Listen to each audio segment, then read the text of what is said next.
there, weirdos! Hey, you know me. I am BC, and this is my channel, BC Brown Books, where we write. We get weird about writing. We talk about writing. We write some more. And then we talk about all sorts of other random stuff too. So today, that's what we're going to do. I have the lovely, effervescent, glowing, wonderful, look at those eyelashes. They could pick up a stiff breeze today. Sako Tumi with me. We are going to be hanging out, of course, doing writing sprints, y'all. I am so happy, weirdos, that you could join us today. I am going to roll that intro video, and then Sako's going to come back and tell us a little bit about her.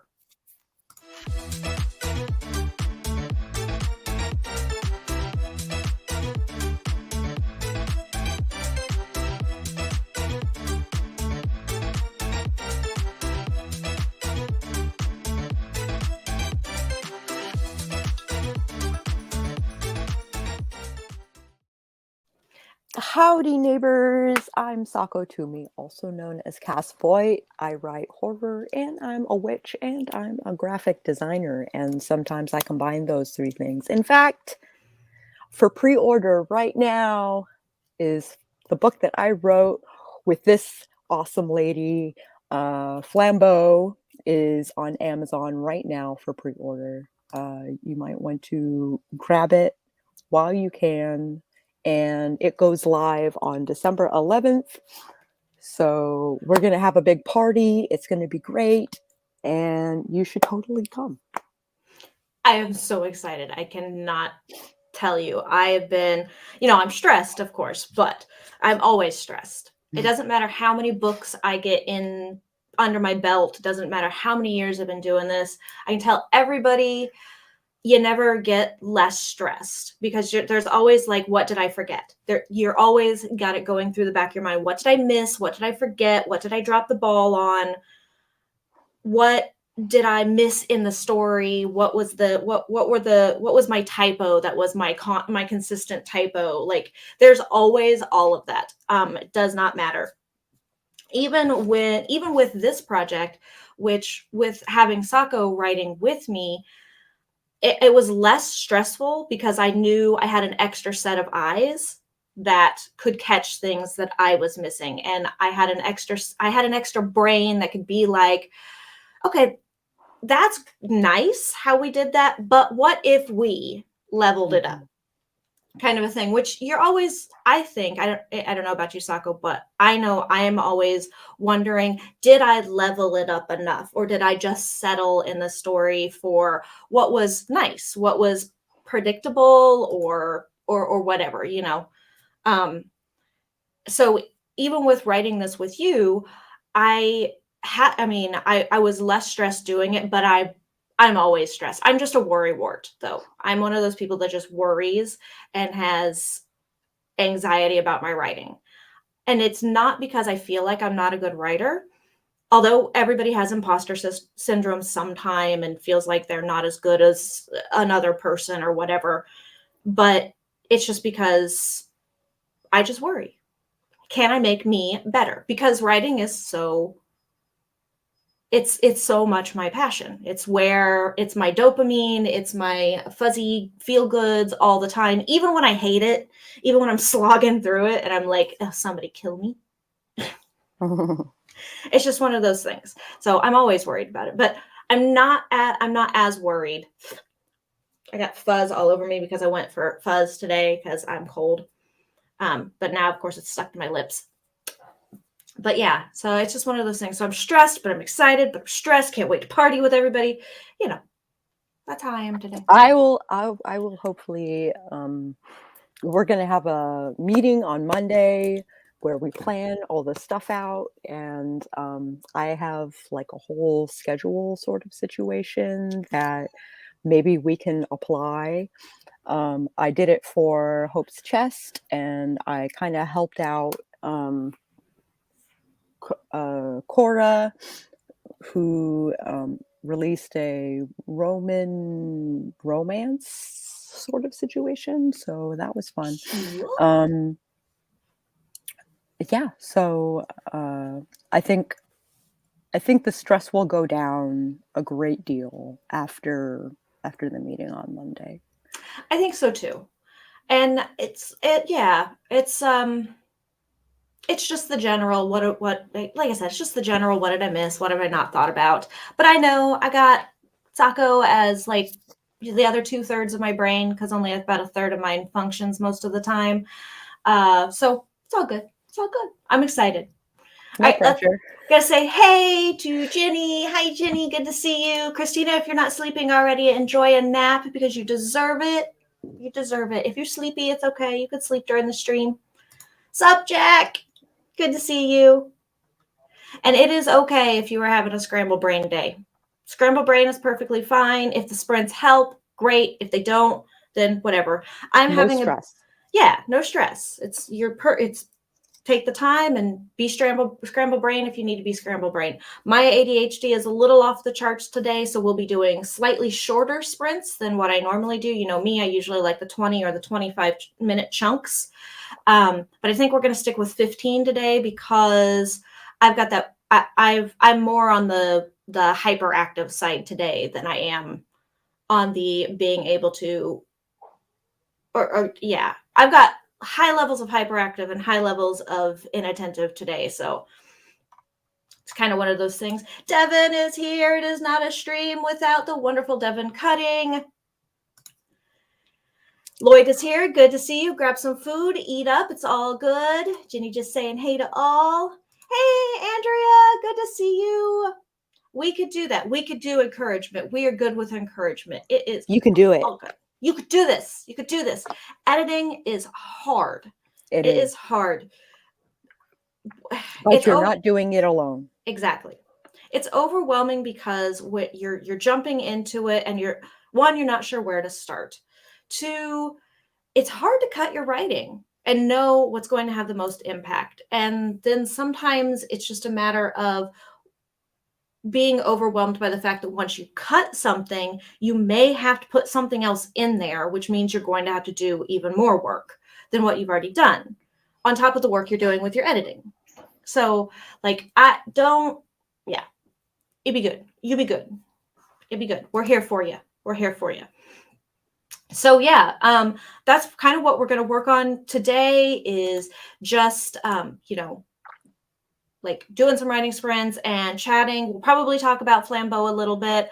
I am still knocking out. I'm finally working on the last changes for book 2 in the metaphysical series to have them done. So I have so it'll be double they'll all be ready.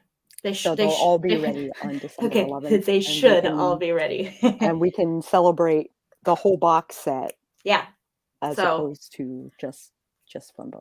Yeah, I am excited about that. I do have to put the finishing touches on the back covers and spines for book 1 and 2.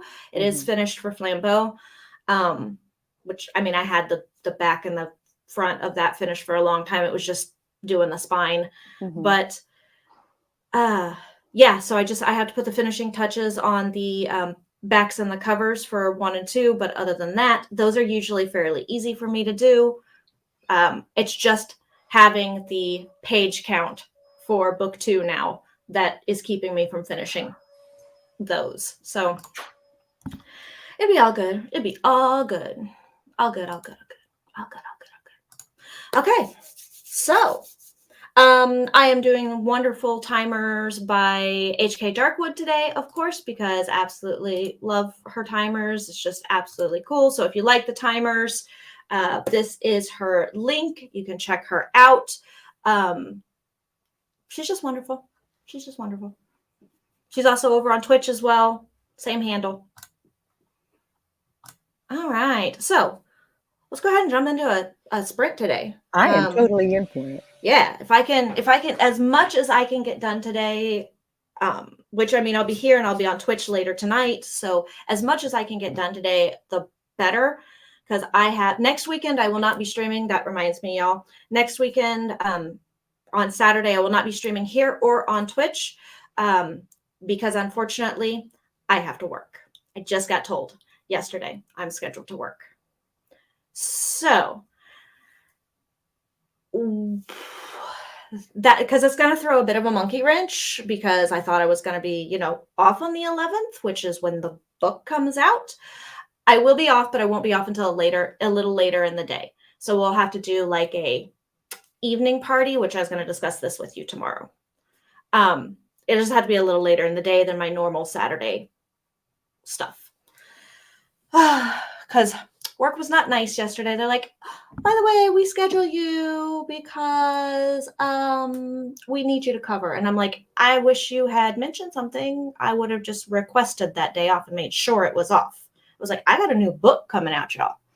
And they know I'm a writer, and they're really cool about it most of the time. They're actually really supportive, which is fun because everybody that learns it is like, you're what? And they're like, let's go look you up. And I'm like, all right, just don't look at any of my social media because it is not the kind of professional that I present here at the office. Right. I'm like, just don't look at my social stuff.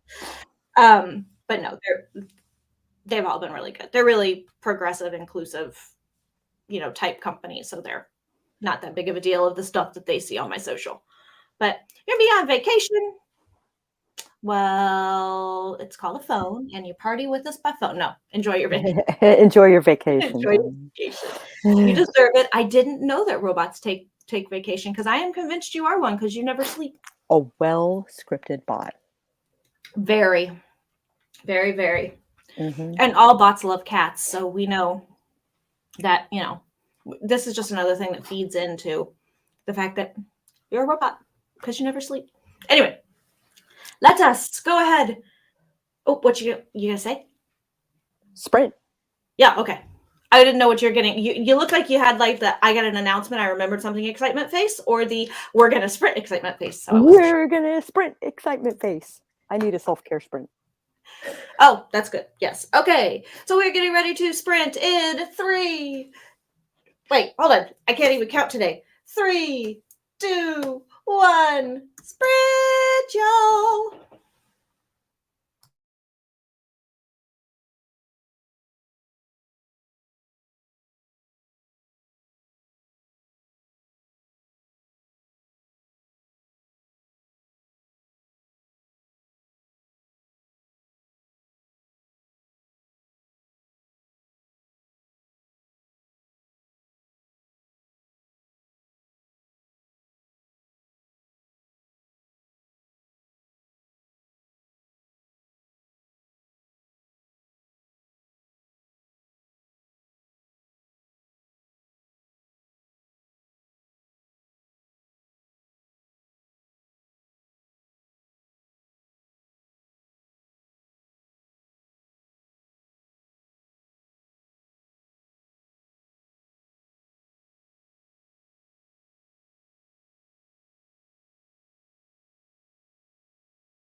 Beep, beep, beep, beep, beep, beep, beep, y'all.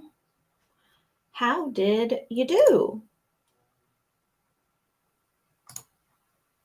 Whoa, feedback, mama. Yeah, sorry about that. Not quite sure what happened there, but it's cool. I fixed it, I think. So I knew you could do it. I knew you could do it. I actually did, like, I felt kind of on fire during that particular sprint. I was just like typing away. I had to stop and like reconsider some of the edits that I made. Like I had written them in and I was like, yeah, that could be worded a little bit better. But other than that, I got 670 words that time. Hell yeah. That's like crazy for 15 minutes for me. That is crazy for 15 minutes, period. Yeah, I know. It's like, whoo. But Morgan showed up. Good to see you, Morgan. Hey. I've been enjoying your videos. I love Morgan's videos lately. Just so great. And what's cool is, you know, they've been really informative. So like, I mean, I've known a little bit about, you know, Crohn's and between you and Barrett doing the Crohn's and the colitis stuff. Like I know a little bit about those conditions anyway, but like I know so much more now than I did before. And it's just cool to learn.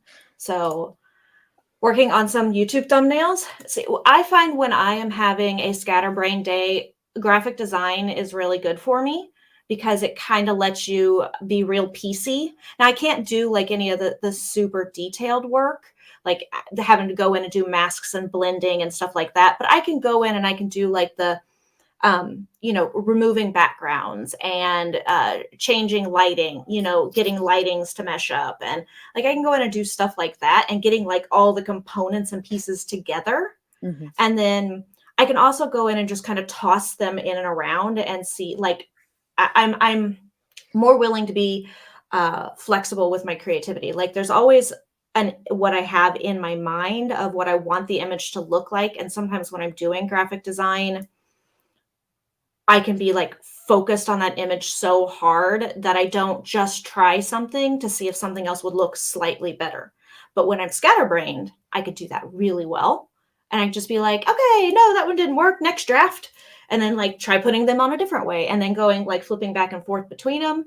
So those are good. My scatterbrain days, I also do a lot of admin work because I can flip between the tabs a lot and do all the data entry. Like be like, okay, and now I'm bored with this Amazon report, so now I'm going to go to Barnes and Noble's report, and now I'm bored with that, so I'm going to go to merchandise, you know. So you think you fixed your short story, ready to send it to your beta reader? Cool. What's your short story about? Yeah.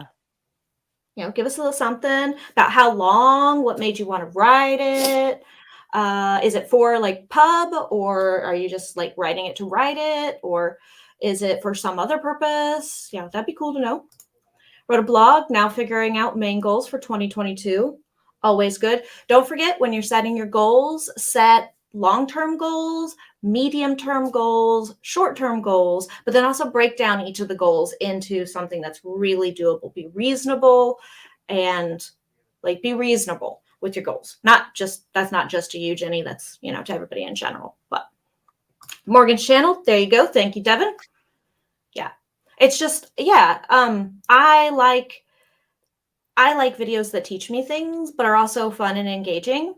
And your personality just comes through in your videos, and you're so playful that, you know, even when you're like having your like worst time, I feel on video or on stream or whatever, when you're like, I'm not interesting today. I don't have any energy or whatever today. I'm just like, no, your personality is still there. And it's still always so good that, you know, because you're just upbeat. But yeah, I do enjoy the videos and learning stuff. Yeah, art is definitely easier when the attention just ain't there. Something about like doing visual art for me, not working on videos. I can't work on videos and stuff like that when my attention isn't there, but doing like hands-on visual art or doing graphic art calms the scatter. Like it calms the ping pong. It almost lets me trance, which is nice when you're scattered. If you have ADHD, It's or really good. depression, Or or depression or anxiety or yeah, kind of anything. It gives you the ability to just kind of, zone out, yeah, detach. you get to disassociate a little bit, but not in a negative way. It's actually in the healthy way because at the same time, there's something about doing art, a visual art that lets you process stuff and lets you like lets it flow out of you. So it's kind of cathartic. Um, Hi Tanya, good to see you. Always glad to have folks Hi, coming Tanya. in and writing with us. Under 1,500 words, editing it into, oh, to enter a short story contest. Cool. It's about a daughter finding something out about her dad after his death. I love those reveals, character reveals, like post fact, where when it's character Post development mortem, and discovery, but through a second party, like through another person, which is cool. which is cool. Yeah.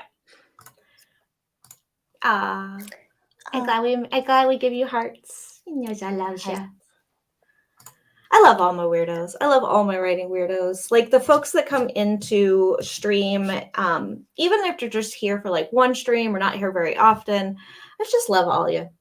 Like you're also like fun. I am happy to say that, and maybe it's because I'm not bigger yet or whatever. My channel's kind of still fairly small on YouTube. I don't get a lot of like hate or a lot of bots or a lot of like crappy people that come into stream, which is really nice. It's just people that are really like supportive and happy and like just want to be here because you're like me and you're a little weird and you like to write things or like to do art or just like to hang out with other people who have like weird senses of humor or quirky senses of humor, as my sense of humor gets defined as a lot. I have the quirky sense of humor, which to me used to say like I wasn't funny, and then I realized that it meant that people, it was funny but yet like a dad joke funny but not quite funny.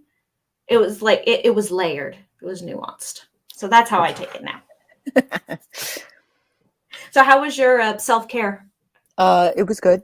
Bio and drinky and a couple of chores. All very important.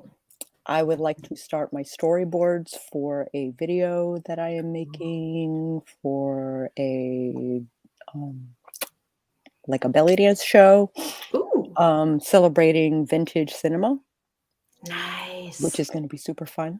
That would be so cool. And I've got like 30 seconds to actually like storyboard out some kind of skit.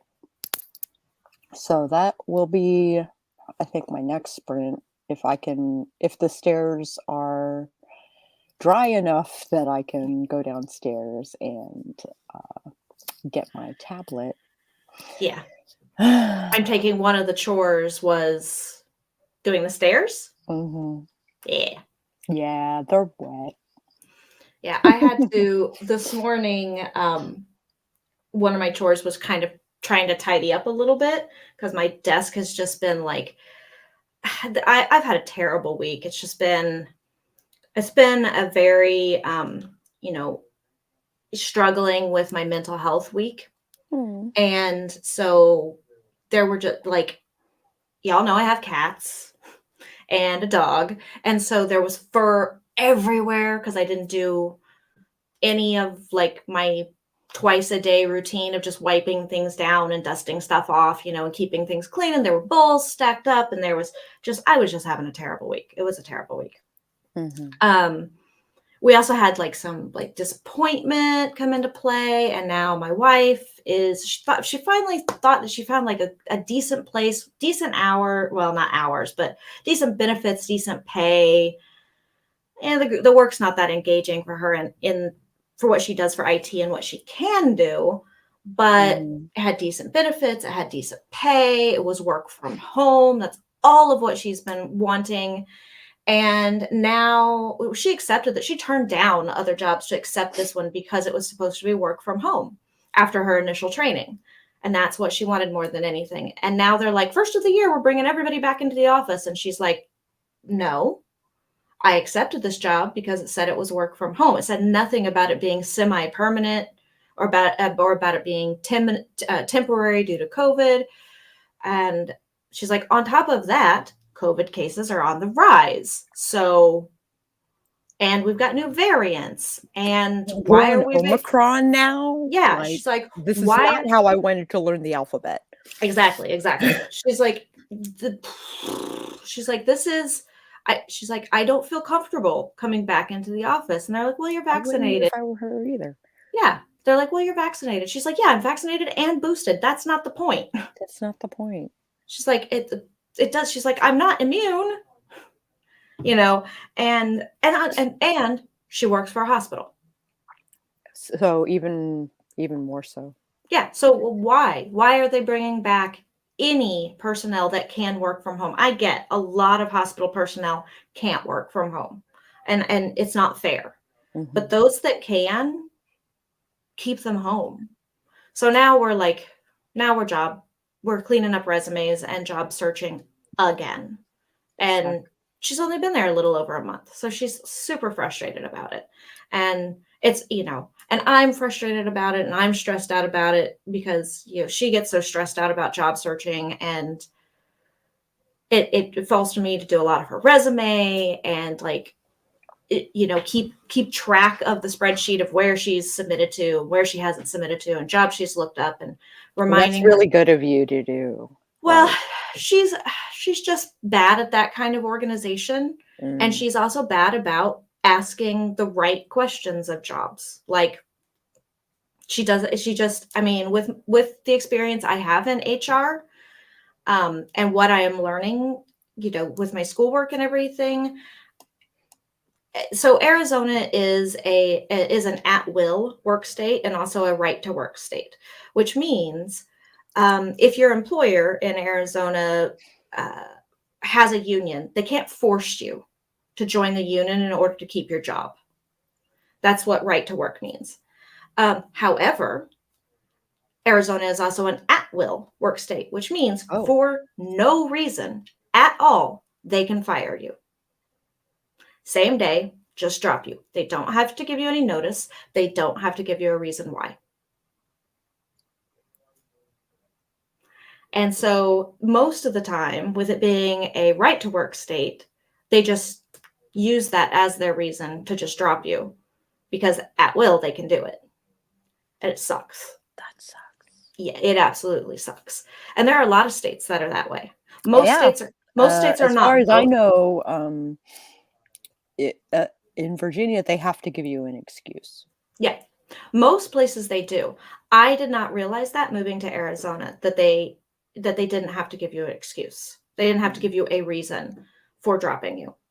But does that mean that you how does unemployment work then? You almost immediately qualify. There's an extra step in the unemployment process here, which, if I remember correctly, this step was in Illinois as well, where you had to, when you submitted, they ask you, were you given cause? Were you warned prior to cause? Right. Stuff like that. And they do that here. 99.9% of the time, unemployment is granted in Arizona. Okay. It's pretty rare that it's not granted. However, the extra step, have a hearing for us in Virginia. There's a hearing for unemployment. They call the employer that canned you, and they do call the employer. They call us, and we have a group chat. If the employer doesn't come, then it's only what I say goes. Yeah. So they don't come to contest it. They don't come to deny it. So I get what I want. Yeah, Lloyd, that's right. In the first 90 days, they don't have to give you a reason. But after that, they do have to give you a reason in Illinois. That's true. Well, the reason they give is it's not working out. Yeah. It's usually this isn't working out, or, we've gone a different direction. I love that. We decided to go a different direction or something like that. But we just can't afford you. That's a big one too. We don't have enough work for you. We just can't afford, which was her last job that she had, was we just don't have enough work for you. And she's like, I've been here. Well, okay, whatever. So anyway, um, so here in Arizona, what they do is you submit those questions about, was I given notice? Was I given an opportunity to, to change things before, being let go, being fired or whatever. And then they contact the employer. If the employer doesn't answer, to like mesh up the answers and make sure that everything is copacetic. If the employer doesn't answer, then you're just granted it. If the employer answers and says that that's wrong, then you might be denied it. But most of the time, employers here don't answer. So you just kind of the time here they don't answer either. Yeah. Yes, U.S. employment law is absolutely wild. That is true. Yeah, South Dakota also an at-will state. Hi, Daya. Good to see you. Hi, Daya. So we're just, like chit-chatting about life. My wife is now looking for another IT job, work remote. She's like a tier 1, tier 2 tech specialist. So she can do most things. And she's still in school. And what she doesn't know how to do, she is the queen of like, she's got Google Foo, mad Google Foo, y'all. And can learn anything in a matter of an afternoon, usually. Via some YouTube videos and Googling it. Like she will figure it out. Setting up our entire home. We have a home cloud. We have a home storage. We have like all of that. It took her one day on YouTube to figure out how to do all that. Yeah. And then it took her about 3 days of problem solving, getting it all set up so that it actually worked. Because she did run into a few problems where things weren't working quite right. And it took her about 3 days worth of troubleshooting. And then everything works beautifully.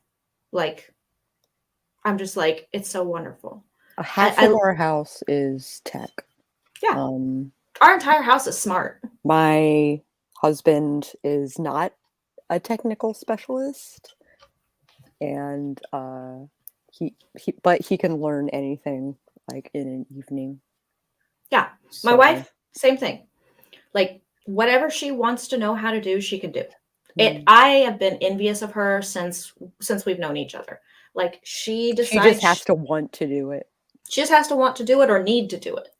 If she wants or needs to do it. Like she became an irrigation specialist when we bought the house last year because our backyard was not irrigated. It's beautifully landscaped.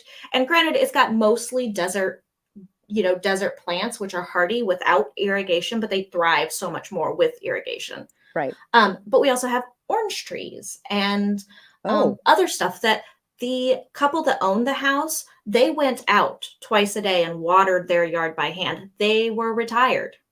Yeah. So they had time to do it. We don't have that kind of time. So it took her about a week of us moving in and some research. And then about 2 weeks of Lloyd. Yeah. And then I took a sysadmin to the knee. Yeah. But yeah, it took her about a week of like troubleshooting everything and learning how to do it on mostly YouTube. About a week of getting everything she needed from Home Depot. That was a lot of trips to Home Depot. And yeah, it took about 2 weeks of like hard physical labor, 14 hours a day. And you got to remember, y'all, this was in July in Arizona, of hard 14-hour-a-day physical labor out in the yard, like renting tools, plowing up bits of the yard to make trenches, to lay irrigation. And then that's it. We have beautiful irrigation in our backyard. Like, but took about a month's worth of work for her. Because I definitely didn't do any of it. Home Depot gives me anxiety unless it's the plant section. Here. I'm just like I get into an aisle and I'm like, oh, this is too big. This is too overwhelming. There are too many options. There are too many little tiny SKUs with a whole bunch of numbers. And if I'm off by like a millimeter, then nothing's got a fat, Yeah. But don't get me wrong, I have tons of projects all the time and have to go there. But yeah, but our backyard is glorious now. for a month worth of her just needing to learn it because we didn't want to hand water our yard twice a day. Yeah. We ran into a similar thing. Yeah. Though thankfully all of our citrus plants died. We have 2 Because giant the trees. heat just zapped it. We had a Yeah. really hot day and it just like annihilated our plants. Yeah. So when I guess when they're small, they're very, like, if they're smaller, they're very easy. It's very easy to kill citrus. Mm-hmm. Yeah, they And were miniature trees. yeah, in Arizona, it's very easy to kill citrus too, although weirdly, they grow really well here in Phoenix. That's so weird. Well, they grow really well here in Phoenix because citrus does well with massive amounts of sunshine, but it has to have the irrigation needed. So if you irrigate, they do exceptionally well. And it surprisingly doesn't need as much water as people think it needs. No. But the 2 trees that we have, the 2 orange trees at least, are very well established. Oh. I mean, the couple that owned the house before us had it since the 80s. Oh, wow. Yeah. Like we have this massive pine tree out front, which is unfortunately dead. They knew it was dying when they sold us the house. They just hadn't had it removed yet. Mm-hmm. And we're getting ready to have it removed. And I'm going to have pine. I'm going to have all this pine firewood for Yule. I'm so excited. It burns really fast, but it smells so good. It smells so good. It smells so amazing. And it's free because it's in my yard. And you can make all kinds of like Yule things. I can make all sorts of Yule stuff with it. And on top of that, we're going to take some of the large branches and we are going to use them for our climbing posts in the cat room. Ooh. I'm like, okay, look, when we talked to the tree guy, I was like, look, some of these, I'm going to give you exact measurements on how you need the links for cutting these branches, because that is the floor to ceiling in our cat room. And I want to use them as for climbing posts. I was like, once I treat them, they're going to be perfect for the cats. And that's less lumber that I have to buy to deck out my cat room. Yeah. And I'm so excited. That's I am going to have a cat camera that's an entire cat room. Y'all are going to be seeing my cats just playing and probably just sleeping mostly and sitting at the windows wishing we had a catio. But we're not doing the catio yet. That's really expensive. But needles for smell baskets, well, we don't have, because the tree is dead. I mean, it is. Yeah, the needles it are toast. DED dead. There are no needles for it, unfortunately. Now, last year, while it still had some green needles on it, while it was slowly dying, I made smell baskets. And they were great. It was also really great for like any type of ritual work I wanted to do throughout the winter and like the early part of spring last year. Yeah, unfortunately, and now we have to decide what kind of tree we're going to replace it with. I think we're just going to do another mulberry tree because we have a really well-established mulberry out there. It grows really well. They're super short. They don't require much maintenance. I mean, they draw birds, but we have so many ferals that we don't get that many birds in our yard. They're just like, they see our yard. They're like, nope, keep going. The berries aren't worth it. The berries aren't worth it. Like there are 23 of those little bastards out here to chase us. But yeah. But we do have a little clementine tree that started grow, like we didn't know what kind of tree it was at first. It was just like this little tiny tree that was in the backyard. It was all trunk and nothing else. Had some leaves and that was it. And I was like, well, I don't know what that is. But it clearly needed water, like lots of water, because it's very small. And so we needed the irrigation. So that was another reason, because I was like, I want to see what this is. And so let's just give it a chance to grow. And if we don't like it, we'll just, we'll cut it out and rip it up. Mm-hmm. And it turned out to be a clementine tree. We thought it was going to be like a lime tree for a while. And I was like, cool, we'll have fresh lime all the time. But now I have fresh clementines. And they are just lime trees have a really dark leaf. Yeah, I found that out when it finally started to get some leaves last fall, like late fall, early winter. I was like, what is this? And people were like, I think it's a clementine tree, which is more really a bush than a tree. I mean, technically orange trees are kind of bushes if you let them be bushes. They're not really trees. Because the weight of the fruit. The weight of the fruit, and they tend to just they branch and They spread go with this like way. multiple trunks. Yeah, they do this instead of like growing up, unless you cut them that way. Unless you cut them that way. Yeah. Anyway, so now I have a clementine tree that for the first time, I almost have some clementines. I can see them from my office window. That's awesome. I can see most of our backyard, like the pretty section of our backyard from my office window, which is why this became my office. And so I'm like, I keep looking every day. I'm like, clementines, I want clementines, I want clementines. But yeah. I think it's going to end up being a mulberry, probably another mulberry tree out there. Although one of the energy companies that's here, they offer a, I can't remember. It's like some type of energy class you can take for like reducing your energy consumption, and they give you a free tree at the end of it, a free what's considered an Arizona shade tree. So it's not a mesquite. It's going to be something small, like a mulberry or like a small ash or something like that. That's not big on water consumption. And so I thought we might do that program, because if I get a free tree, I'm gonna get a free tree. Still though, I did not realize how much it costs to cut down a tree, everybody. Oh my God. The stump. It's the stump is what they told. Yeah, they're like, really, it's the stump. It's not us coming down and cutting it. It's not us cutting the tree. Not all that expensive. Yeah, they're like, even hauling it away is not that big of a deal, because we can sell that wood to places. But yeah, I wish. Oh no, for the tree, yes, free is a good price, especially for trees, because trees are expensive, even if you're buying them real small. Yeah. But yeah, but for the cost of cutting down and removing the stump, I almost thought about leaving this. If we didn't want to put another tree there, I would have left the stump and hollowed it out and turned it into a planter. But I want another tree, because we get so much sun on our front yard in the summer here, that I just feel that if we sold the house later, I'd be doing a disservice to whoever bought the house to not have that tree again. Not to mention, next summer I want to keep my electricity bill as small as possible, and the less amount of sun that's on my house at any point, if I can get a tree to grow fast enough and mulberry should grow fast enough to give us some shade, the better.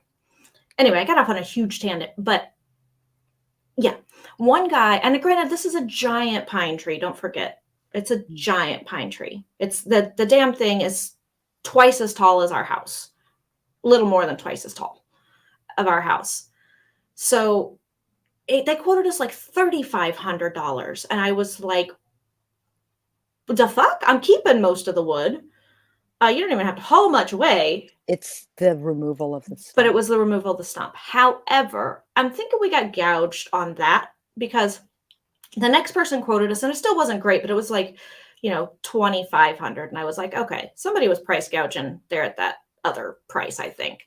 And then the last two quotes were like $1,800 and $1,700. I was like, that is still more than we were thinking it was going to be. I was thinking it was going to be like $1,500 tops. And I was like, it's still more, but that's more reasonable at least. So yeah, Fuji apples, man, that's something that requires a lot of water. Yeah, Fuji apples, apple trees in general require a lot of water. But yeah, especially if you want fruit. Yeah, but you're fine for where you live, because if you're planning on buying in that area, because there's plenty of rainfall. Here in Arizona, we have to take into consideration the rainfall, which is nothing. Okay, let's do another spray. Or else I'm going to keep talking about trees and trees and unemployment. Trees and unemployment and IT, how my wife can learn anything. I told y'all the ADHD is. We did up my dosage. We did up my medication doses. It just hasn't had time to kick in yet, because it's got to build up in your system. So, all right. We got 15, Back on the clock. We are getting started in 3, 2, 1. Sprint!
Beepity beep, beepity beep, beepity beep, y'all. How'd you do? I'm still doing. You're still doing. I'm still working on it. Don't forget, everybody, posture check. Don't forget, hydrate or dihydrate, and save your sanity by saving that document. Oh, I am technically still doing it as well, but I did pretty well. And it wasn't quite as productive, that one, but still pretty good. 412 words. So, so excited. Yes, I am. Okay. And that puts me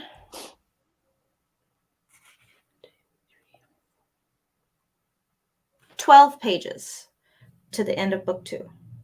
And then I just have to go through it and look at it. So it means I should be I need to get book 1 over to you right away for formatting. Yeah. And then I should have, once I go through book 2, and make sure I didn't have any typos or any weirdness. And sooner rather than later. Yeah, I know. I don't want to, like put it like, if they're not done and ready by the 11th, that's fine. If book 1 and 2 is not done and ready for them, it's all good. I want to get them done quickly, but kind of a thing. So Eva popped in. We got to say hi to Eva, and who is doing some critiquing today, which is cool. I love my critique readers. And then putting together a play table for the kiddo's birthday tonight. Nice. It's so sweet. All of the toys for real. Birthday tomorrow, then Christmas. But bored of the toys you have now, so some are for mama. Yay. I understand that. I always got excited when my niece and nephew got new toys because it meant I got to play with them. And it's not that I really wanted to play with the toys. I wanted to play with them and the magic and excitement that they get from the toys. Like, I got to see the toys through their eyes. It was great. Hey, Heather. Good to see you.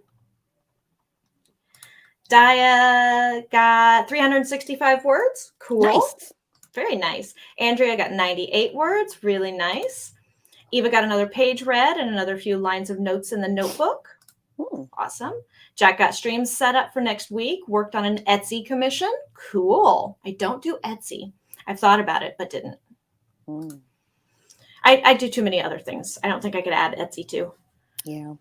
Jenny's catching up on Authortube videos. Got some pumpkin pie. I love pumpkin pie.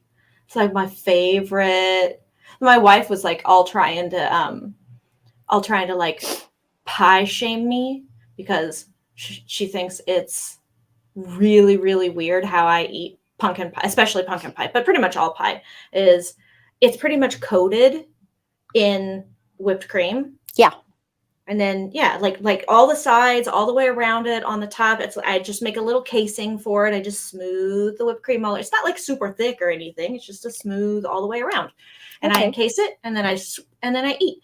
And so she like took a picture, and she's like, I think my wife has some pie in here somewhere. And everybody's like, perfectly valid. That is the way to eat the pie. And I was like, I told you, this is the way. You are the weirdo here. This is the one time I'm not weird. This is how people eat pie. And she's just like, but there's more whipped cream than pie. I said, there's not. I don't really put that much on there. I just spread it all over it and encase it. So, yeah. Morgan recorded part of the video for today. Cool. You do. So it's the video you needed to record today or the video you need to record, edit, and post today? Oh. Because if you're doing all three of that in the same day, wow. I could never do that.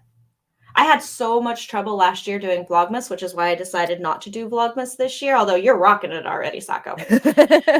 But I had so much trouble doing Vlogmas last year. It just was not, I was like, I can't record and edit and upload a video all in the same day. Just can't do it. Just can't do it. I might do it again today.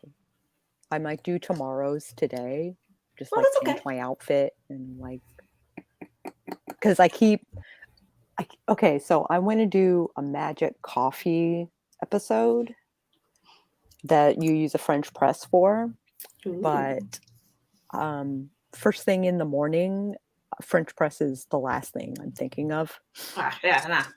Yeah. So, I don't think anybody's actually thinking French press in the morning. That's something that is like brunch time. that's like a brunch time kind Yeah. of thing. Like, are you already cognizant Of being enough able to, to wait, 5 to 15 minutes for yeah. your coffee to brew? Like, And like there are too many moving components like for the brain to do. mhm. Yeah, I think it's too hard. You're just stumbling for the first bit of caffeine. And then later, you're like, then I'll be fancy. But for right now, just stick it in my arm and give it to me intravenously. Yeah. Kind of a thing. I'm all about my magic coffee. Mm-hmm. So 40% is the minimum that Eva likes to do for the broad feedback and hit that at the end of the chapter. That's pretty good, yeah. Mark just joined. Welcome, weirdo. Got 100 words in the spread. That's reasonable for only getting 100 words. I mean, for just joining in. So as much whipped cream as there is pie, minimum. Yes. See, exactly. I'm not crazy. You are supposed to drown it. She thought she was going to pie shame me. She thought she was going to pie shame you and was severely wrong. One, she should know by now, I have no shame. I especially have no shame when it comes to food. So, drop your pie in the remaining Cool Whip right into the Cool Whip bowl. Yep. If there's not much Cool Whip left, I'm just like, hey, I don't have to clean another dish except for the fork, and boop, and then you can just, and if you have like almost no Cool Whip left, you could drop the pie in there and you can use the fork and like swirl the pie around and get all of it off and use it like a sponge and get everything off. And then you're not being wasteful. Oh yeah, the video you need to record, edit, and post today. Girl, you crazy. You crazy. If you make it brief, it's not a big whoop. My viewership is about 2 minutes, so I guess. I mean, it could be around 2 minutes. I make so many. I go off on so many tangents, and I have to like splice videos together. There's so much editing that's done, even for the briefest of my videos. That I can't. Which is why y'all don't get too many vlog styles from me, because those would be long. Those would be rambly. That's why I like the 2-minute thing, because I only have to ramble for 2 minutes. I don't know that I can only ramble for 2 minutes. One topic. Just one topic. ADHD brain, no one topic. There's like everything's tied into everything. Have a timer. Yeah. I guess if I timed myself, then maybe. Of course, I'd hit snooze on it a couple times, but I know me. Yeah, that's a lot. You're behind. Got the video for the 7th recorded and edited yesterday, though. Don't know why you decided to work on day 7 and instead of days 4 or 5. I did that with Vlogmas last year. It's like I just ended up moving stuff around and was like, yeah, I'll just post this here and change a little bit of information here. It's fine. It's good. That's fine. Hi, Squirtle. Hi, Squirtle. Minimally 1 full container for 1 slice of pie. I'm not quite that bad, although I will sit down and just eat whipped cream out of the container. I do that. Stockpile that B-roll. Yeah, I know, right? Stockpile that B-roll. I have so much B-roll. It's cats. It's me out in the yard having weird conversations with myself, or play acting out scenes from my favorite movies or plays or whatever. Me just randomly singing. Me grocery shopping. I'd have more of me in the car because I am really fucking amusing in the car. Have you watched Sarah Schwein? Oh, I love her driving. I love her driving videos. Her driving videos, love them. like her, because she's chatty in the car. So yeah, she's really chatty. She's got great like train of thought like in the car on stuff. With my ADHD, I would be too focused on what I'm talking about and not. And the fact that I'm recording it and be cognizant of that to be focused on the road properly. So that would be problematic. But also, our Jeep is just too loud. She's old. She's an old Jeep. She's almost 30 years old, and she's just old. She does not run quietly. Everything vibrates. So it would be like the worst video with the worst audio in the world. Yeah, even short videos take a long time. I ramble a lot too. One ramble edited into 15 2-minute discussions on that. Well, I could maybe do that. That's how I get my shorts. That's a challenge. And then you got 20 seconds for your outro. That maybe I could do. Good idea. I'll try that. Intros can take 10 to 30 seconds. Yeah, they do. Outros, another small chunk of time. True. Very true. That's maybe how I could do that. Cool. Okay. So maybe not an Advent thing, but maybe a January challenge. Might be a January challenge. I'd maybe do that in January. Just 2-minute discussions. Or maybe actually what I might do is I might do it like a February challenge because I will need to prep it. Oh, you intend on doing that. I'm going to do the 22-hour stream, but I could do the 2-minute rambles, which would go with my 2-year anniversary in the second month. Oh, look at all those twos. Twos. Speaking of not twos, because speaking of twos, we've only done 2 sprints, so we should probably do another sprint. That's what I'm thinking. My 2 cents in 2022. There we go. Been my 2 cents. Thank you. Mint cents? Question mark. I love it, Eva. I love it. My 2 cents. Okay, let's do another sprint, y'all. Yeah. And we're gonna get started in 3, 2, 1. Sprint.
Beepity beep. Beepity beep. Beepity beep. How'd y'all do? Woo! Woo, woo. I did woo too. I wooed for 470 words. Nice. Yeah. I took care of dishes. Sweet. Sometimes you And got got some to coffee. Yeah, sometimes you gotta do the life stuff. Got to do the life stuff. Sometimes the chores need doing. Yeah. Also, well, you know what? We'll get to that comment when we get there. Yeah. So yeah. Devin, you're killing me. You're killing me. Killing me, Smalls. Can't give your 2 cents. Canada discontinued pennies. I love it. Damn Yeah. Canadian humor. Yep. Canadian humor. Everything is rounded up or down to the closest nickel. That is Canadian courtesy for you. It's just so much easier on people to add and subtract by 5s, 10s, 15s, 20s. I mean, just so much easier. That's Canadian courtesy right there. That's just Canadian nicety. I cannot imagine Jenny trying to, and I just realized I answered Eva and I meant to answer Jenny. 200 engagement pics? Who does that? Wow. That's crazy. Put them in a book. Yeah. Like, just put them all in there. Just go with it. Just put them in a book. Give the book to mom. There you go. Mountain resort near Pittsburgh. Hell yes. I know there are mountains in Pennsylvania. It's just when you think of the word mountain and mountain resorts, you don't think of Pittsburgh. Like, I know the AT is there. I want to hike the AT. I know it goes straight through there. Yeah. But you still just don't associate, most people just don't associate Pittsburgh. Well, with mountains. It's like the west side of the state, so yeah, it's more Midwestern pushing. So yeah, I don't think it's near Pittsburgh, right? So yeah. Okay. Yeah, I guess that's true. Hey, Barrett. Hey, Barrett. Good to see you. But Brother Barrett. Poconos. Yeah. Dude, Poconos. Poconos. I've never actually been there. I've always wanted to go there. So wonderful. Ever since I saw Dirty Dancing as a kid, because they mentioned the Poconos. I mean, I had to. That was way before Google. I had to look up the Poconos and like in my little encyclopedia and find out, like, yeah. I was like, kind of a thing. So it's like, yeah. Anyway, had a snack, made progress on a poem, set a date with Sako. Sure did. What date? I'm gonna format her book. Oh, cool! So she's gonna have a book released in March. Yay! And I'm gonna format it in January. I am looking forward to it. Mark got 533 words and a dramatic fight. I'm hoping that's a fight scene and not actually had a dramatic fight. I hope it's a scene and yeah. Okay. 11 more pages to the end of this chapter. Awesome. Okay, good. Blah. There we go. Yeah. Honestly, so rarely thought of Pittsburgh at all. That what you say is true. Mountains, not quite correlated. Like, where do you think all the steel comes from? I know that Pittsburgh is mining, and if you have mining, you have mountains sometimes, unless you're coal mining specifically, because that happens into the Midwest as well, and there are no mountains in the Midwest. Yeah. But yeah, it's just not like, but steel definitely comes from mountainous type areas and stuff like that. It just still not a thing, but like, I don't know. It's one of those things. I guess you're not an East Coaster. Nope. I have actually, with the exception of going to DC, like I've done the southern East Coast, like DC South, but I've never done like the northern East Coast. Well, you're missing out. I know I am. There's lots of places up there I want to get so to. much cool stuff. And also, we are kind of thinking about maybe moving to Philadelphia next year. You're kidding. Nope. We've been thinking about moving next year. After we've been in the house for a couple of years, we've got some equity built up here. We were really thinking about moving to just a more LGBTQ friendly and inclusive state in general, which I know Pennsylvania is not, but let me go through my But process here. cities. But cities are, and Philly is like as the most progressive you get in For the most in part, Pennsylvania, yeah. there's there's some crime. There's Yeah. issues. Yeah, there are issues and stuff like that. But hold on. Brotherhood of, city of brotherly love and all of that. Like, I know there's all kinds of issues and stuff like that. But just outside of Philly, there's all kinds of cool stuff. Oh yeah. So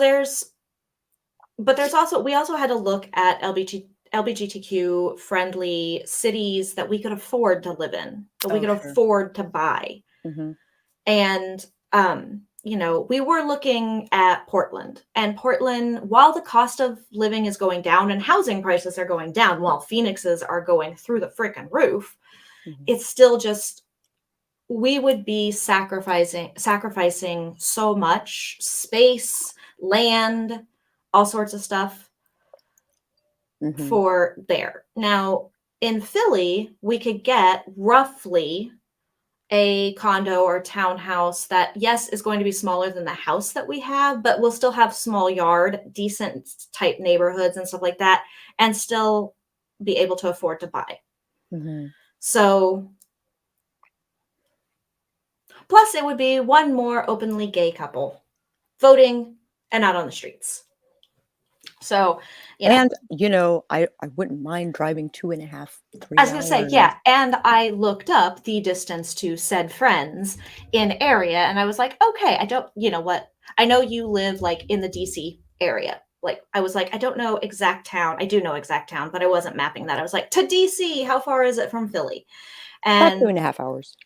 Yeah, I was like, okay, if we drive Arizona style, yeah, it's like couple Don't hours. drive Arizona style in Northern Virginia. Holy crap, will you that will get the attention of the cops real fast. I was like, okay, it's only a couple of hours. I was like, on top of that, now granted, it's a lot further to Tennessee to my niece in Nashville, where she just moved to, than I thought it was. I somehow was thinking, but I didn't realize. But it's kind of worth it. The downside is, well, the upside and the downside is you have to go through the mountains to get to Nashville. So it's hard on your transmission. All the mountains. So it's hard on the transmission, but it's so beautiful. Yeah, absolutely beautiful. But also, so if you're gonna get stranded anywhere, also though, yeah, true. Also, being hard on the transmission, that's here.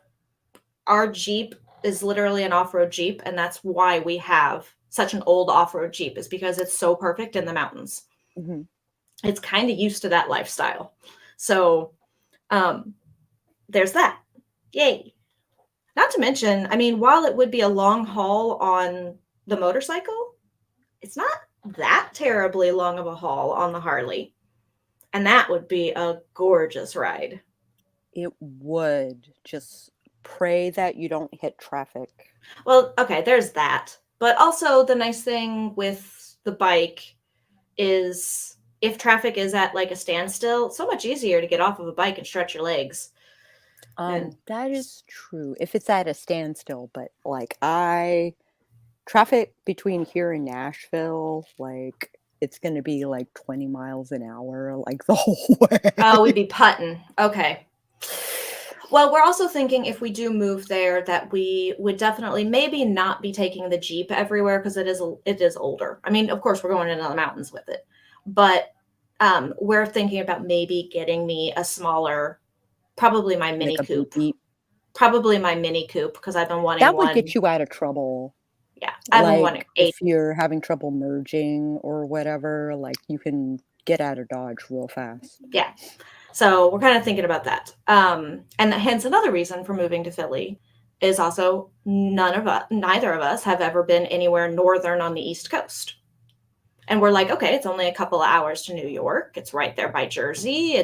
I've always wanted to go visit a friend of mine lives outside of Bangor in Maine. I've always wanted to go there. I've always wanted to That visit. is a trek. That's a Holy trek, crap. yes. And she did say, she's like, just fly out of Philly and still fly up here. She's like, just fly. She's like, just fly. But yeah. And I was like, okay, it's not that bad going home. I have lots of friends that are kind of in Jersey, DC. I've got an awesome aunt and uncle that live in West Virginia. Ooh, that's nice. Yeah, I mean, so like, Talk about living in the mountains. yeah, I got family in Virginia Beach, so like, that's great. There's lots of, and like, and I got friends. I'm like in the middle of all of that. So yeah. like, And I got friends. Plus Philly is like, and also I've always wanted to go see a Broadway show and an off-Broadway shows, and we're right there. And I was like, okay, this is a possibility, a very real possibility. So that's kind of one of the things that we're kind of thinking maybe Philly. We're just keeping the only thing I have to warn you about Philly is driving. Yes, we've been told. But a lot of the places that we're looking, a lot of the houses and townhouses, condos, whatever we're looking for, are kind of right there near the train, like right there. I love That's not so bad. I love public driving transit. in the city, like it's sort of a grid. Yeah. And if you're not on the grid, you're on the turnpike. Yeah, that's what everybody said. Toll. So everybody's you're going to Jersey whether you like it or not. Yeah. Everybody's just like, the turnpike sucks. The turnpike sucks. Everybody's like, if you're putting around town, yeah. Everybody's like, if you're putting around town, it's okay, but it's busy, and it's slow moving. And be ready for people that are in the left lane cutting hard across 4 lanes to go to the right. I'm used to that. That's an Arizona thing too. Okay. Yeah, people just New Jersey drivers do not care if there are cars in the way. Yeah, we get all of the Jersey snowbirds here in the winter. Oh my god. They don't care. They don't care. It's just they're all in the HOV lane or the commute lane, whatever you want to call it. And then all of a sudden they're like, my exit is right there in like 1/8 of a mile, and there's no signal, and they're just pew! And I'm just like, it's usually out-of-state drivers that cause most of the major accidents here in Phoenix. It's usually snowbirds and or people traveling for business, or it's the people that are newly moved here that don't understand how rain works on our roads. Oh shit. Because we get a year's worth of automobile oil and emissions build up on the street, on the roads. We don't clean our highways like other places do.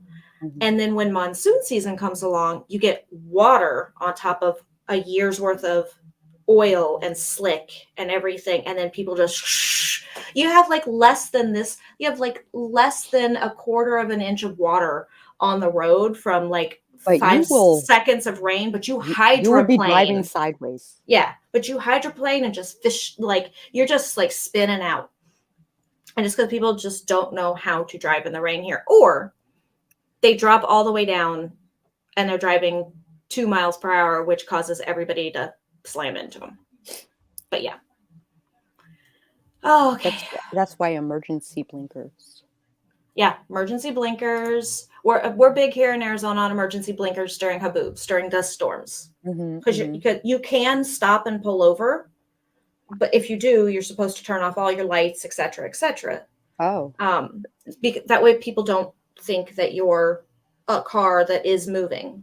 Oh, I just put my blinkers on so that people know. You're supposed to pull off and put your blinkers on to show that you are on the side of the road. In Germany, there's like this car kit that you get that has like triangles and stuff in it. Achtung, Yeah. Halsey. Oh, good. It is a fight scene, Mark was saying. Near relative term from where they're from, close to Pittsburgh, but you're talking just under 100 miles. Yeah. Just like I'm Pennsylvania's, near DC, but I'm yeah. near Richmond. Pennsylvania is much bigger than I thought it would. I mean, it's not a state that's tall. It's just a state that's very stretched out. I never realized quite how stretched out Pennsylvania was. But It's a you few have to, hours. you have to understand, I live in Arizona. It is 10 and a half to 11 hours of highway, 75 miles an hour, 80 miles an hour, just to get from the northern border to the southern border. And that's if you're doing that the entire time, and you can't do that the entire time because you have to slow down to 45 to 50 through the mountains. Mm-hmm. So it's a good 15-hour drive just to get from north to south in Arizona. Okay. You're not doing it in I a can day. understand that. Yeah. Not really doing it in a day. You could, but yeah. So driving here, my mom does the 12 to 16 hours that it takes to go from Virginia to Central Florida. Yeah. And she just did it. Like, she got there this morning. Yeah, like we consider a 5-hour trip an overnight trip. 5 hours one way, 5 hours back. That's overnight. That I have to spend more time out of the car than I spent in it. Arizona, and staying over the night counts. Phoenicians will drive to San Diego just to get the hell out of here and to get some pretty sights and some cooler weather, which is a good 5-hour drive, just to go there for the evening. And then to day trip it, just to go there for the afternoon and the evening, and then drive home basically the same day, only just way. Driving home overnight. I would stay the weekend. If it was like a 5-hour drive to San Diego, I would stay the weekend and make it worth my time. Yeah. Oh, yeah. Yeah, it's a thing. That's a thing. I just ignore most of the time. Mm-hmm. Living in the rural plains of the blandest parts of the Midwest and near rivers, I just assume via transportation. Yeah. Also go through a mountain tunnel into Pittsburgh. Okay, did not know. Cool. Yes, you do, and it is awesome. Yeah, I love those kind of tunnels. I do. Blue cities and red states have high crime rates to fit agendas. Yes and no. That's loaded. That's a bit of a loaded question there. Blue anything tends to have more of an urban sprawl, or not even a sprawl. And when you get that many people stacked on top of each other, you get tempers that flare, you get mismatched personalities, you get really broad personalities, which also includes, since you have more people, you have more opportunity for crime. So it does draw criminals. Doesn't always. Planning to leave St. Louis as soon as you can for the same reason. More LGBTQ friendly. Yeah, exactly. Not that St. Louis has some amazing. DC is expensive as fuck, but it is super. I just don't know if I could. I just don't know that I could live there. It is beautiful though, and it is super LGBTQ inclusive. I just don't know if I could live there. I don't know. In the city, no, but around the city, yeah. But for the LGBTQ friendly areas in St. Louis, those areas are amazing. Like the areas that are LGBTQ friendly, but you just got to know where you're at. And from what I understand, there's a bit of that in Philly too. You got to know where you're buying and where you're at.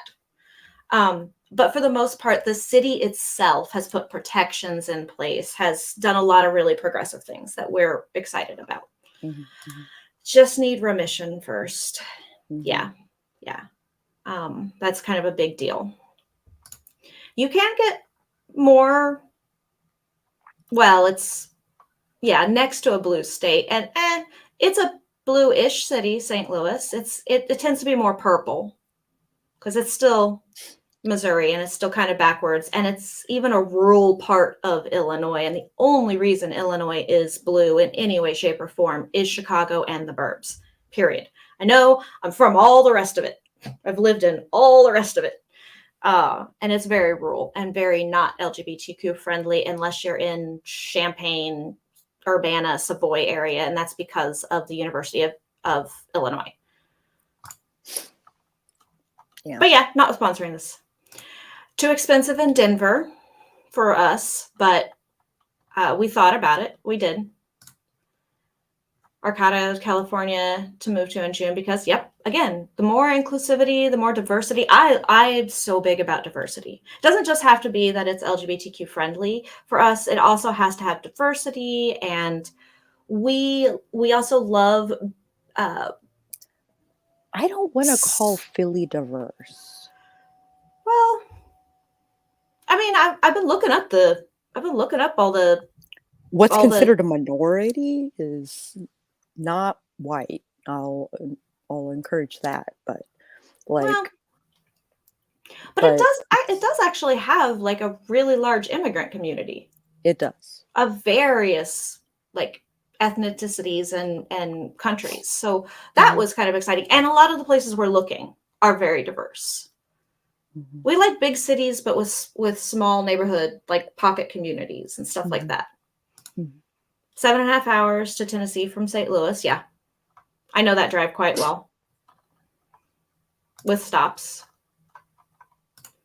Cali has lots of areas that focus anti-bigotry and such. It is pricey. California is pricey, but kind of in a good way. Because they have a lot of programs and stuff like that. There are a lot of social programs and stuff that are applied throughout the state. But it can be a little pricey. It's not out of our price range. We were just thinking if we're going to move someplace, then we're going to get a little closer to more friends. And we don't have nearly enough friends in Cali to just live in Cali. Yeah, nice weather. Mostly accepting neighbors. Depends on where you are. There's a lot of rural in Cali as well. Yeah. More manageable price-wise. Yeah. It depends on where in Northern California. It depends on where.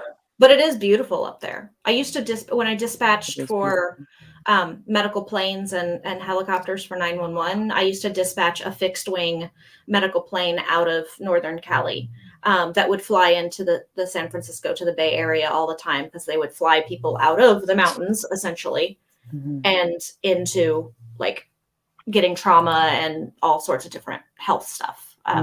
And it's beautiful there. When I got to doing like Google Maps and like looking at the places just around the bases, and I was like, whoo. Other than visiting, this is as far west as we've gotten is Arizona, as far as living. I've done Indiana, Illinois, and now Arizona, as far as living. But I visited a bunch of places. Flew to Vegas once. Otherwise, Denver's furthest west I've been. Drove to Ohio, Virginia border. Otherwise, yeah. Ohio and Virginia aren't bordering each other. Yeah, as I say, they're not. They don't touch. It'd be Ohio, Maryland, Pennsylvania, no, Ohio. Ohio, Pennsylvania, Kentucky, Maryland, Virginia. Maryland might be the Maryland. Kentucky's not on the coast. No, I'm just saying what borders Ohio. Oh. I was looking at the different things that touch Ohio. I guess it would have had to been Maryland. Yeah, it's Maryland. Sort of. I thought that, Barrett, when we moved to Arizona, I thought I was over winter forever. The nights are dropping to like the 20s. Florida is getting climate change is the thing. Arizona's getting a lot. Dying. Yeah, Arizona's getting a lot colder. I know people think I'm crazy. It's 70. Okay, it's now above 75 today, but last night it was down in like I want to say the mid 50s, which was very cold for the beginning of December in Arizona. Yeah. For Arizona, yeah. For Phoenix. For Florida, that's like an average morning. Yeah. Aimed at St. Louis. I got the hell out of St. Louis as fast as I could, honestly. Just a confused European, and it's amusing hearing this. The US is so crazy. Where are you at in Europe, Mark? Yeah, Thinking of where moving are to you? Phoenix, so you have an excuse to go. Phoenix is a nice place to live. We're just done. We've been here for 8 years now, and we had never planned to be here this long anyway. My parents drove from Sierra Vista, basically. There's a base where Sierra Vista is the closest town. Yes. And Fort Huachuca. Fort Huachuca, yes. Mm-hmm. Fort Huachuca is where my sister was born, and we drove all the way to Virginia. It was an adventure. That's a drive. Mm-hmm. That's a drive. Although not too bad, because there are 2 ways to get into Arizona, essentially, major highway wise.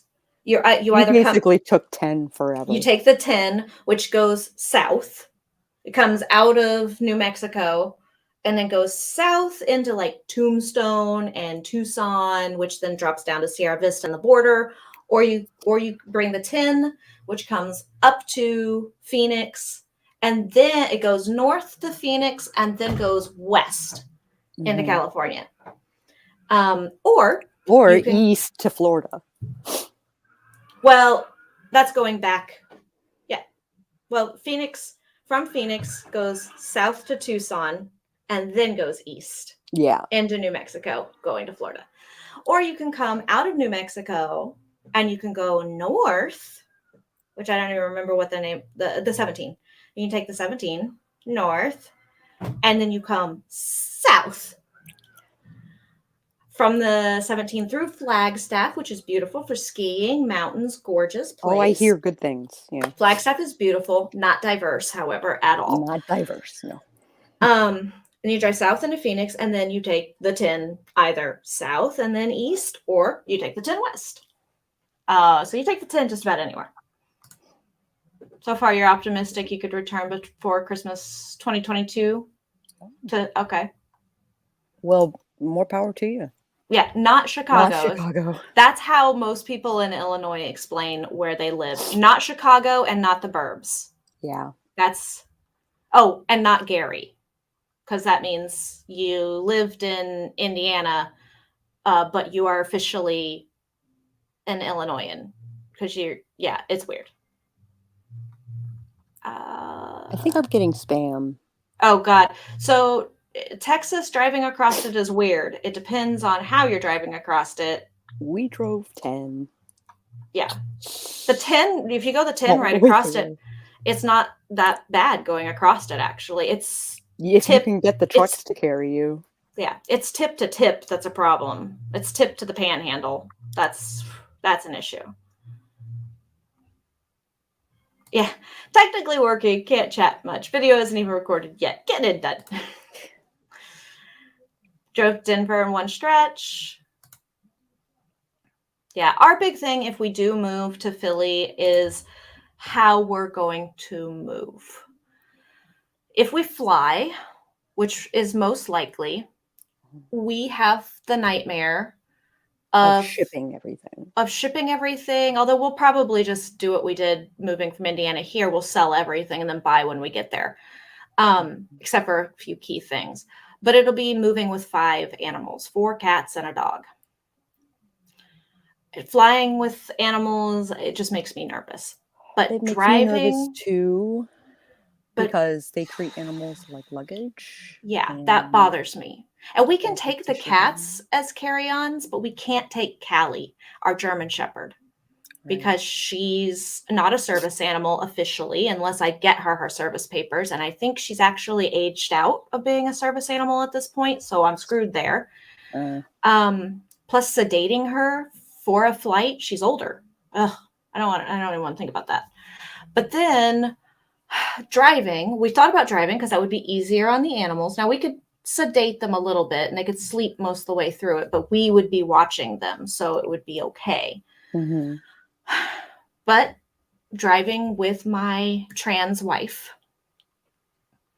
and finding hotel accommodations for animals that are also safe for my wife, all the way to Philly.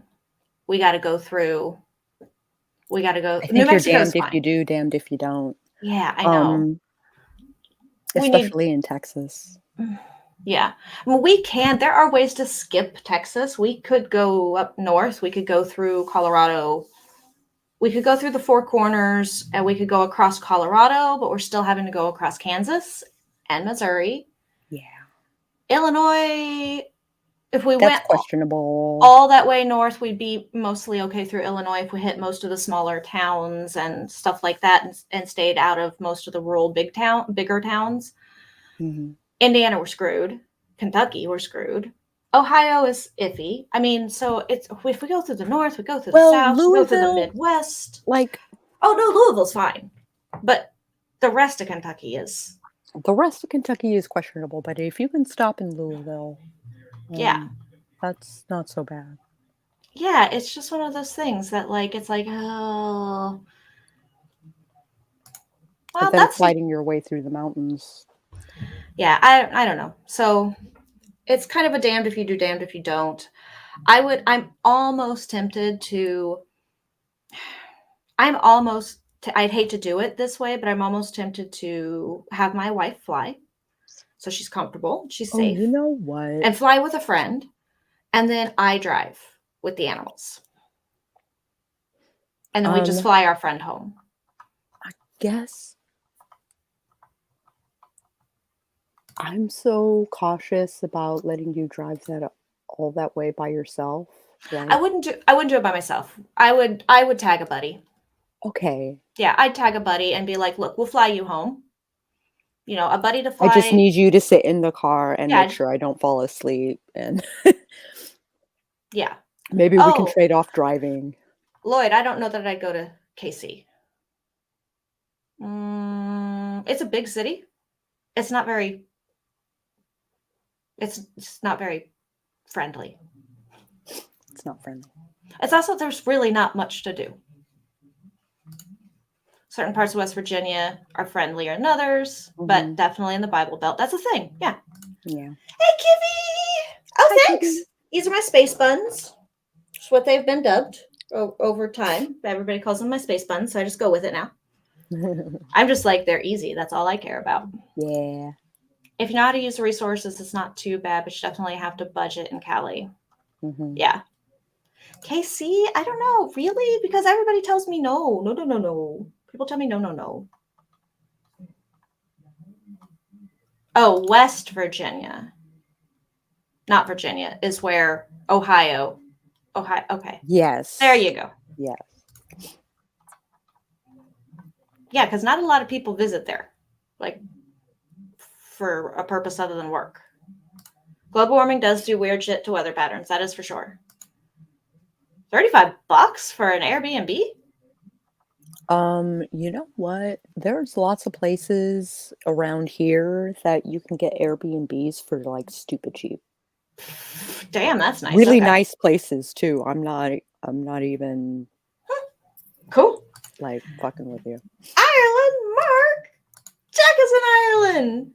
I know it's like a big country and all, and you may not be.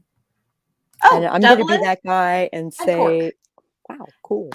I'm Dublin. gonna be that guy that says, "Hey, I toured Southern Ireland for my honeymoon." I want to go. Jack, Oh my gosh, if you ever might get get the people chance. crashing on your floor. Just saying. I needed a tour guide in Dublin. I did. But I want to go. I like this. Haha, instant friends. Are you guys getting a snowstorm? I didn't see that. I hope you guys are okay. Oh, you barely get snow. It's just wet. Okay. Not even freezing. Got it. Okay, cool. Dublin scene or two. Yeah, it's definitely on the bucket list. I have cousins that are just outside of, like, in the country area, in the countryside around Dublin. They keep saying come visit. It's beautiful. I know. I want to go. all through the south. It's gorgeous. Yeah. There's a couple of spots in Northern Ireland that I want to go to, but there's Kitty, I fucking love you. well, Same. No, don't you dare. You're always welcome here. Oh my. If we move, it's probably going to be getting the hell out of here around August or so of next year, maybe oh, September. what a terrible time to move. Well, it is, but if we wait too much later, then we're getting into like immediate cold. And I spent 8 years in Arizona, and I'll be a BC sickle and probably hate living there. And I don't want to slip right out. I don't want to go from here right into seasonal depression of not having gloomy and gray skies for the last 8 years of my life. Sure. Also, another thing I have to warn you about is humidity. I know. I do. I know the humidity is going to be a shock for us. That's another reason why we're kind of thinking towards fall, like going into the fall, because the humidity will be dropping a bit. And we'll be coming from the highest point. It'll still be humid. It'll just be cold on top of it. But we'll be coming from the most humid it is here in Phoenix too, because it's monsoon season in August and September. So it's when we're dripping wet. Okay. Already. So we just can't do it any earlier is the thing. Like any earlier. Yeah. But if we could get there like in the spring, going into summer, that'd be amazing. But it might. Yeah. It might if we choose to go that route, and I might choose to go that route so that I could hit family and friends. Because I mean, my family and friends are all through St. Louis, Champaign, Effingham, Indy, Louisville. So and so are my wife's. So okay, well that's convenient. So less Airbnbs and more couch surfing with family. Yeah, it would be fewer. It would be Airbnbs from here until we found out that we really didn't do any hotels along the way. We did one campground that we had to pay for when we moved down here. And the rest of the time we just kind of pulled off and found places to camp. And then we like couch surfed for the most part. But also, again, at the time, my wife hadn't come out yet. And she's still not presenting as femme as she would like to. I follow. And it's a problem, especially for safety. I can see that being problematic. Yeah. It's just a problematic thing. I would fly her out. I think it would be a lot less trouble. Yeah. And we have to go through states that still have, like Arizona, still have panic laws, allowing her to be shot and killed on site for who she is. And it's justified.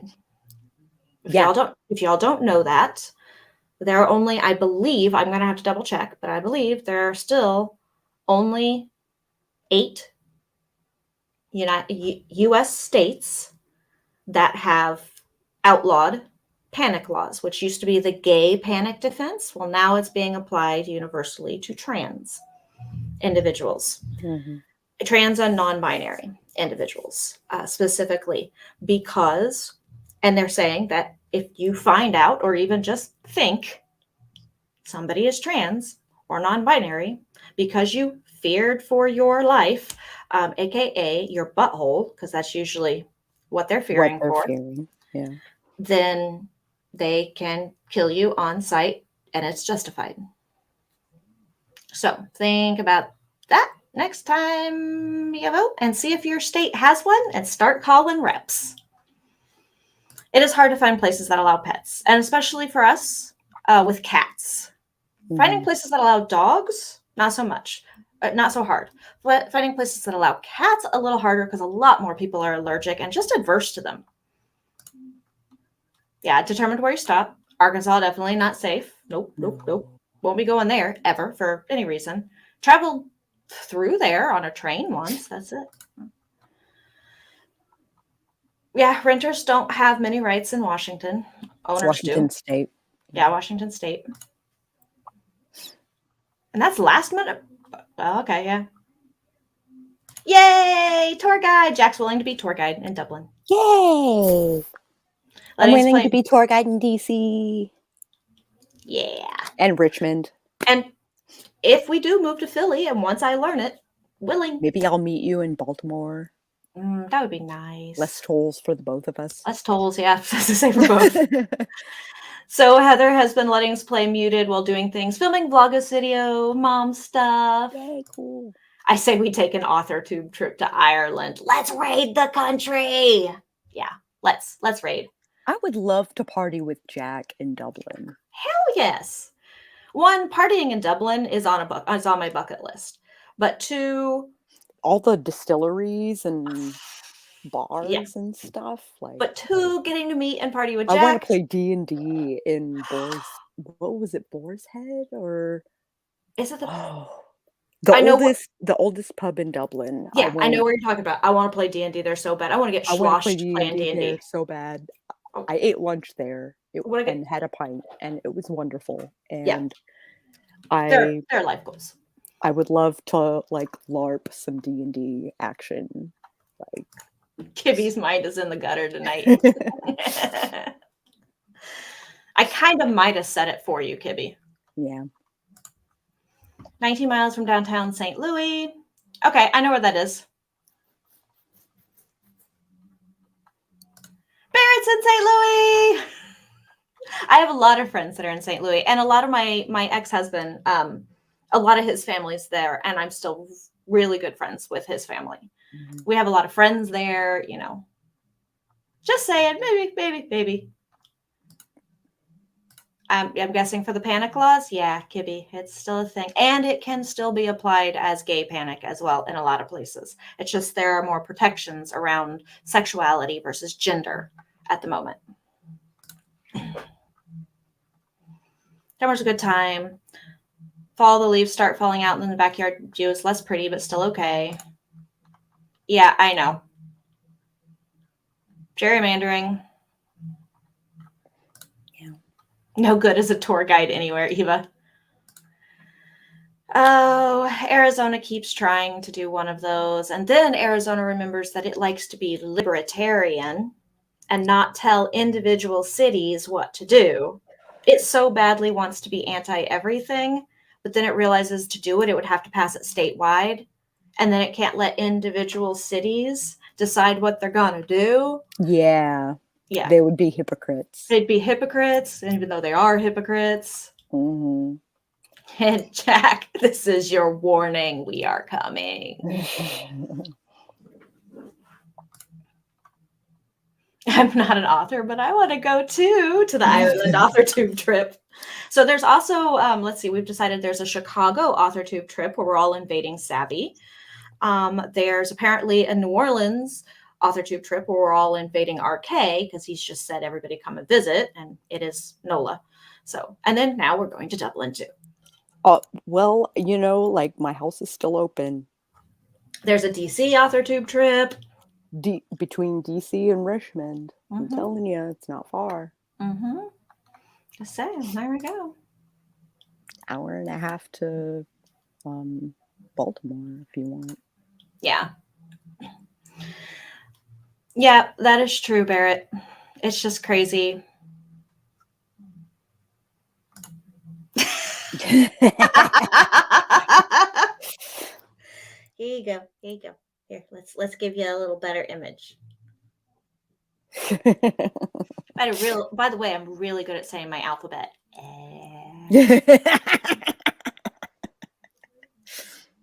Okay. I do declare. Real good at saying. I'm real good at my alphabet. Enunciate quite well. Not helping.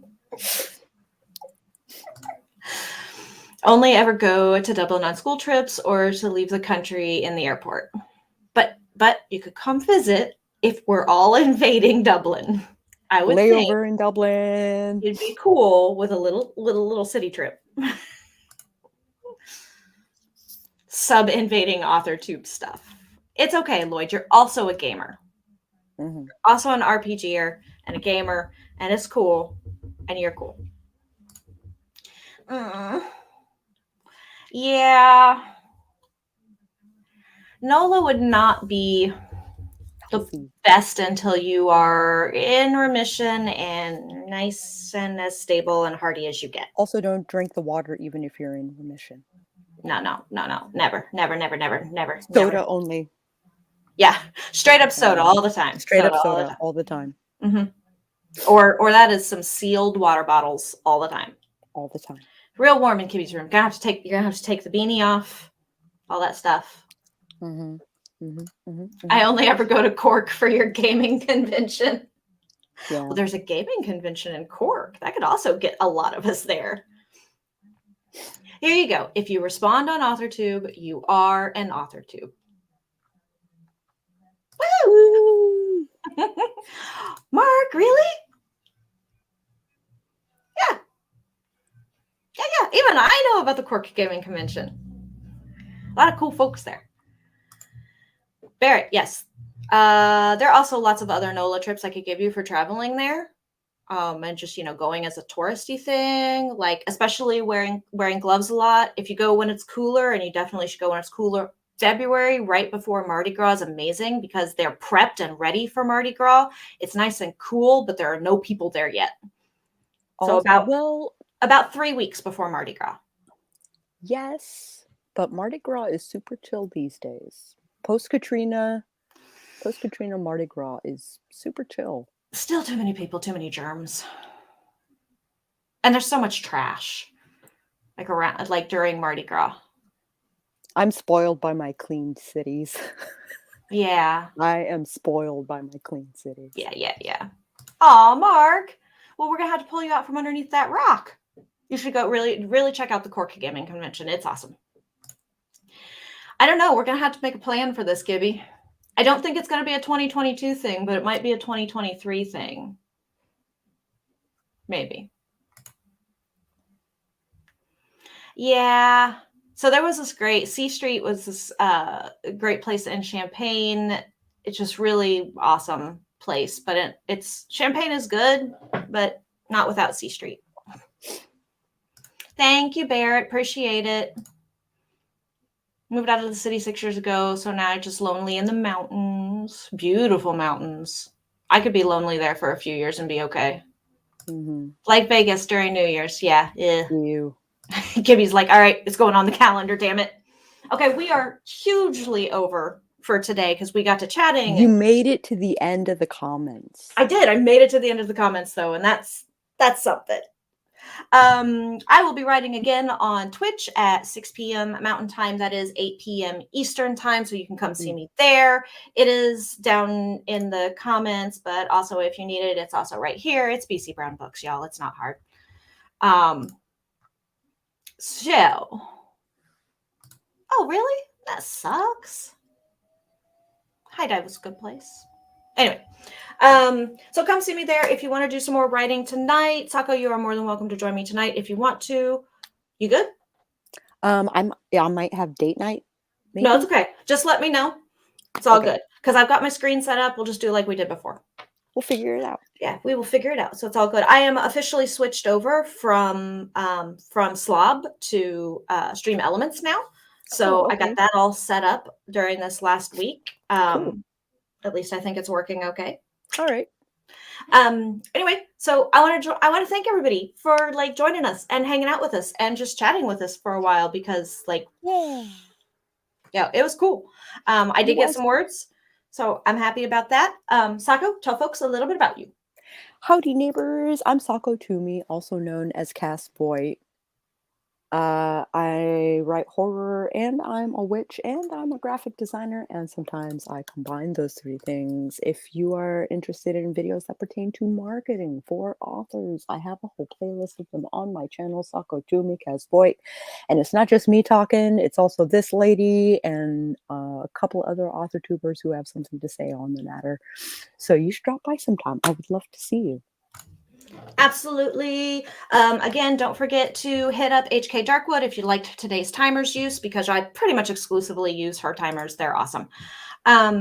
Thank you all weirdos for joining me. I always have such a good time here with all of you. It perks me up. I can definitely say I needed today with all of you to break me out of my week-long like mental health funk that I was in, because it got Yay. a little dark. But knowing I would see Sako's smiling face and hear her lovely voice and see all your little smiling avatars, and like hear what I imagine some of your voices are like in my head, and know what some of your voices are like from other videos and stuff in my head, like as you were chatting, really helped me out. So I just want to say I love y'all. You my shinies. I love ya. Let's see. Let's do a video on the way out. So we will see y'all later. Bye bye.